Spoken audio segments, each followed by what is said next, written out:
Penyanyi Happy Asmara mengaku pernah menjadi korban pelecehan seksual. Hal itu terjadi saat dirinya berusia 16 tahun dan sedang tampil di sebuah acara peresmian. Waktu itu Happy nyanyi di salah satu acara peresmian gitu, terus ada satu orang yang resek. Jadi dia itu kayak pegang-pegang, kata Happy Asmara di kawasan Cawang, Jakarta Timur, baru-baru ini.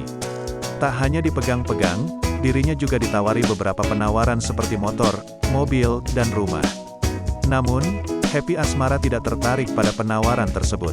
Karena Happy itu masih kecil, Happy takut karena bapak-bapak nih, ditawarin motor, ditawarin mobil dan rumah, cuma Happy enggak tertarik, cerita Happy Asmara. Karena mengalami pelecehan seksual, Happy Asmara menjadi trauma, bahkan ia sempat tidak ingin lagi bernyanyi di atas panggung. Sempat enggak mau nyanyi, karena takut digituin lagi, ungkap Happy Asmara.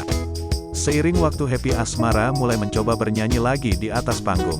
Bersyukurnya saat dia kembali bernyanyi, dangdut tak hanya identik dengan pakaian seksi saja, melainkan kualitas juga. Waktu itu Happy masih ikut dangdut kayak lama, dangdut-dangdut yang pakai baju seksi gitu, terus setelah dangdut berinovasi akhirnya Happy mau menerima lagi, pungkasnya.